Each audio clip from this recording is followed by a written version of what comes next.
sujet spécial intitulé All in Him. All in Him and Him in you. Tout est en lui en fait. Et tout est sur lui. Et lui doit être sur toi. Qui? C'est Jésus-Christ. La pierre angulaire. Des cornerstones. La pierre qui a été rejetée par les bâtisseurs.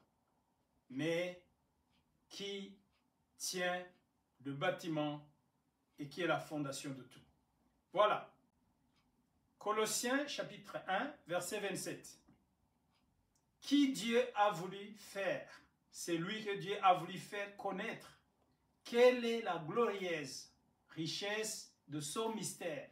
Jésus, c'est un mystère inexplicable au-delà de notre entendement. Son mystère parmi les païens, savoir Christ en vous, espérance de la gloire. La gloire, en fait, c'est toutes les bénédictions. Quand tu entends le mot gloire, ça symbolise toutes sortes de bienfaits. Donc, c'est en lui, en vous, Christ en vous, qui est l'espérance, la source de la gloire. Écoutez, Colossiens 1, 16. Car en lui ont été créées toutes les choses qui sont dans les cieux et sur la terre, les visibles et les invisibles, les trônes, les dignités, les dominations, les autorités, tout a été créé par lui et pour lui. Écoutez, Ésaïe chapitre 9, verset 6, tout est sur lui en fait, comme tout est en lui, comme je viens de le dire. Car un enfant nous est né, un fils nous est donné, la domination reposera sur son épaule. On l'appellera admirable, conseiller, Dieu puissant, Père éternel, Prince de la paix. Tout est sur lui. Ésaïe chapitre 12, verset 2. Écoutez, l'Esprit de l'Éternel reposera sur lui. L'Esprit de sagesse, tu veux la sagesse, c'est sur lui. Si une fois il est en toi, la sagesse est en toi, sur lui. Donc la sagesse qui est sur lui sera en toi. La sagesse, esprit de sagesse, esprit d'intelligence, l'esprit de conseil, l'esprit de force, l'esprit de connaissance, l'esprit de la crainte de l'Éternel. Écoutez, car en lui nous avons la vie, en lui nous avons le mouvement, en lui nous avons l'être, c'est ce qu'ont dit aussi quelques-uns de vos poètes, de lui nous sommes la race. Donc c'est Jésus-Christ. Écoutez, Jean chapitre 1, verset 1. Tout est en lui et sur lui. Au commencement était la parole, c'est lui. Et la parole était avec Dieu, c'est Jésus. Et la parole était Dieu. Écoutez, Jean 1, 4. En elle, en cette parole, en Jésus, était la vie. Et la vie était la lumière des hommes. Donc, il y a la vie en lui. Tout est en lui. Tout est en lui. Donc, il doit entrer en toi et être développé en toi. La Bible dit, mais voici je me tiens à la porte, je frappe, je toque. Si quelqu'un entend ma voix, c'est Jésus qui le dit, j'entrerai et je souperai avec lui. Il n'aura plus ses problèmes, ça sera nos problèmes. Donc nous allons partager des mauvais moments qu'il traverse dans la vie et nous allons partager les bons moments. Nous allons partager la gloire. Je serai avec lui. Il a dit à Moïse, nul ne tiendra devant toi, car je serai avec toi. Je serai en toi et avec toi. Écoutez alors, pour que nous bénéficions de ce qui est en lui et ce qui est sur lui, nous devons le faire entrer. On va le voir plus tard. Mais on doit le laisser entrer. C'est une personne réelle qui contient tous les bienfaits et tous les bienfaits sont sur lui. Il porte tous les bienfaits, il est rempli.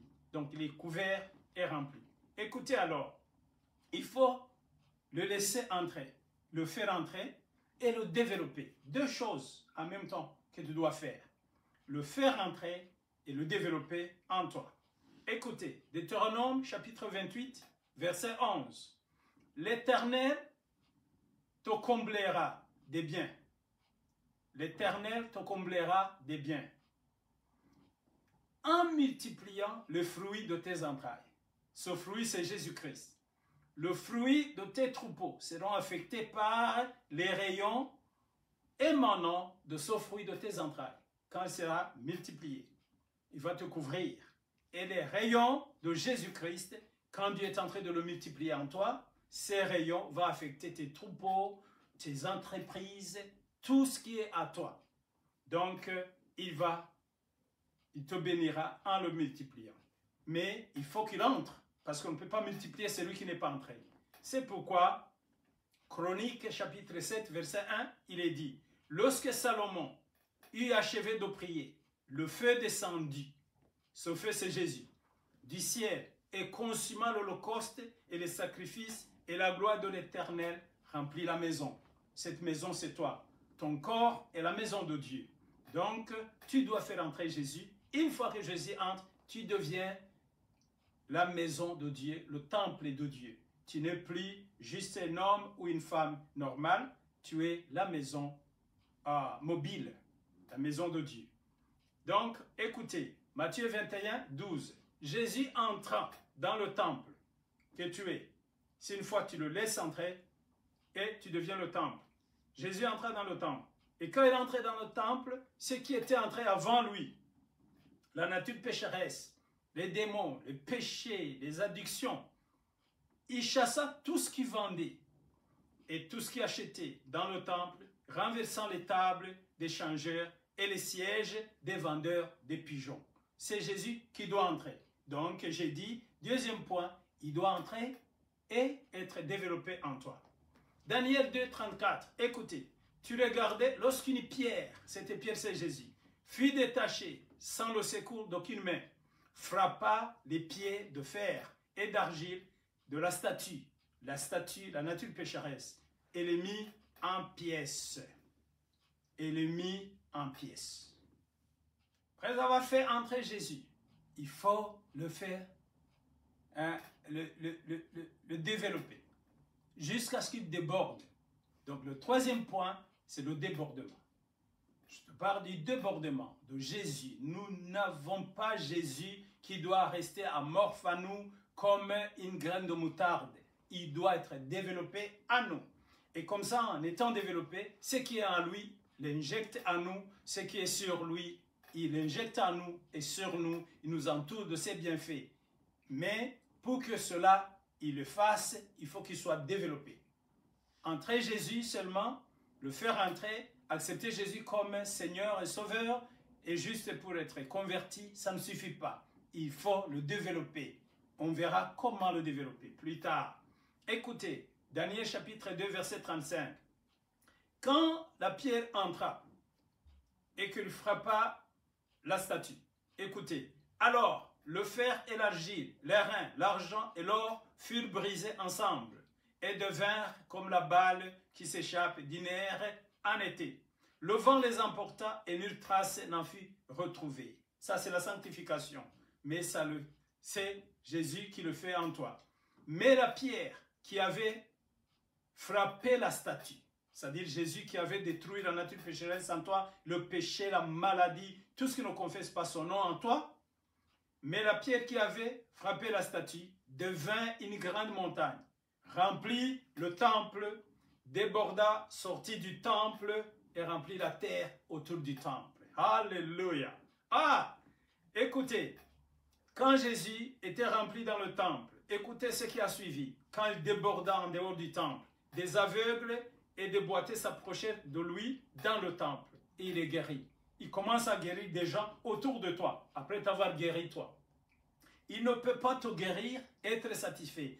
Il commence à Jérusalem, en Samarie, en Judée et jusqu'aux extrémités de la terre. Et même dans 1000 générations qui vont te suivre. C'est-à-dire, tes enfants, les enfants de tes enfants jusqu'à 1000 générations seront bénis à cause de Jésus qui tu as développé en toi. Hallelujah. Glory be to Jesus. Écoutez, il me dit, Ézéchiel 47, 8, cette eau coulera vers le district oriental, descendra dans la plaine, dans le monde, sortira de toi et entrera dans la mer. Lorsqu'elle sera jetée dans la mer, les eaux de la mer deviendront saines. Écoutez, tout être vivant qui se meut vivra partout où le torrent coulera, et il y aura une grande quantité de poissons, car là où cette eau arrivera, les eaux deviendront saines, et tout viendra partout, et tout vivra partout où parviendra le torrent.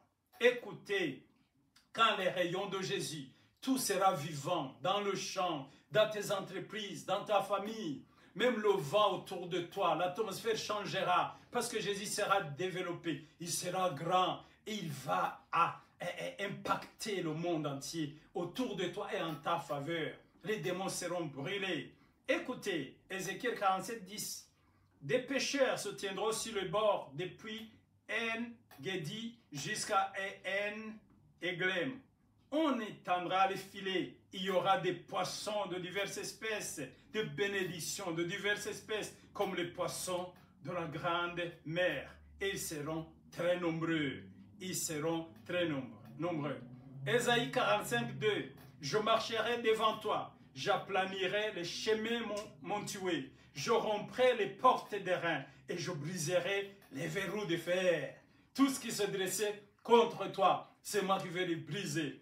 Écoutez, Deutéronome chapitre 9, verset 3. Sache aujourd'hui que l'Éternel, ton Dieu, marchera lui-même devant toi comme un feu dévorant. C'est lui qui les détruira, c'est lui qui les humiliera devant toi et tu les chasseras, tu les feras périr promptement à cause de celui qui te dévore. My God, il est Jésus, développe-le. Je te montrerai comment le développer, mais il faut qu'il soit développé en toi. Alléluia. Alors, avec quoi le développer? D'abord, il faut le faire entrer. C'est par la foi. Tu l'acceptes, tu l'invites. Par une prière, tu dis, Seigneur, pardonne-moi mes péchés, j'ouvre mon cœur, entre à moi. Tu vas dans ta chambre, tu le dis, et tu penses qu'il n'entend pas, mais il entend. Il entrera. Et quelques jours après, tu verras qu'il est venu. Il entrera et tu auras un changement en toi. Tu le sentiras comme une femme qui a conçu. Il y aura un élément étranger qui entrera en toi.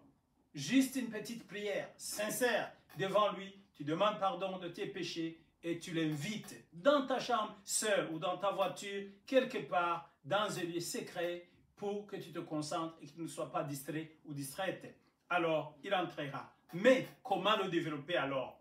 Comment le faire grandir pour qu'il affecte et l'intérieur et l'extérieur, pour que tu vois les effets de lui. Parce que partout il arrivera, les choses changeront. Nous l'avons vu dans Ézéchiel 47. Comment alors? Écoutez le verset qui le dit. Lévitique, chapitre 6, verset 13. Le feu brûlera continuellement sur l'autel. Il ne s'éteindra point. Fais à ce que le feu, Jésus en toi, ne s'éteigne pas. Parce que c'est un feu. Écoutez. Faute de bois, le feu s'éteint. Si une fois tu n'as pas le bois, et le bois c'est la prière, le bois c'est la parole de Dieu, la lecture et la méditation. Faute de ça, le feu peut s'éteindre. Même si tu as accepté Jésus, c'est un feu, mais il faut que ce feu soit entretenu, bien entretenu par le bois.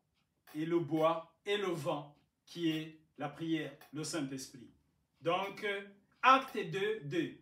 Tout à coup, vint du ciel un bruit comme celui d'un vent impétueux et remplit toute la maison qui avait été remplie par le feu. Alors le vent vient après le feu pour attiser le feu. Et le vent, c'est le Saint-Esprit. Il était rempli et il remplit la maison. Écoutez ce qui est le résultat de cette plénitude du vent.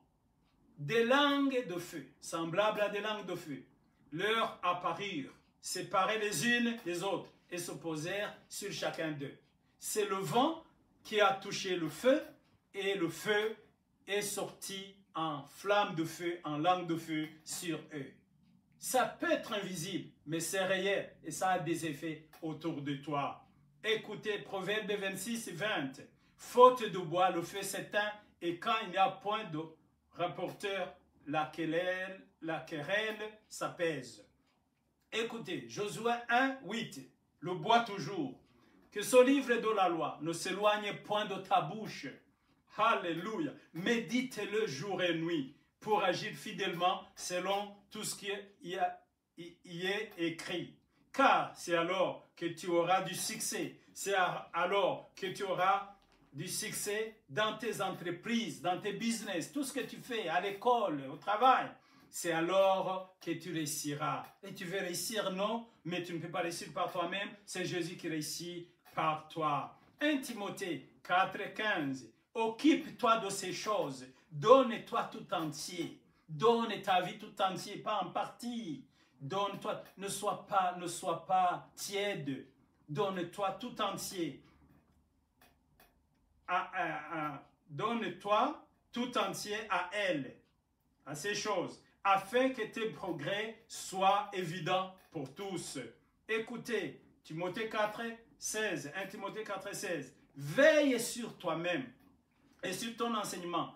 Persévère dans ces choses, car en agissant ainsi, tu te sauveras toi-même et tu sauveras ce qui te coûte. Alléluia. Faites en tout temps. Éphésiens 6, 18. Faites en tout temps, par l'Esprit, toutes sortes de prières et de supplications. Veillez à cela avec une entière persévérance et priez pour tous les saints. Donc là, tu fais rentrer Jésus, tu vas le développer et tu vas le protéger. Veille, car notre ennemi rôde comme un lion et il cherche qui dévorer, qui ne te dévore pas, qui ne te fasse pas perdre. La Bible dit, un peu de folie remporte sur la gloire. Donc, il ne faut pas faire la folie. Il faut que tu sois sage, sois intelligent. Posséder ce feu, c'est une chose. Le garder, c'est une autre chose. Que Dieu vous bénisse abondamment. Alléluia. Amen.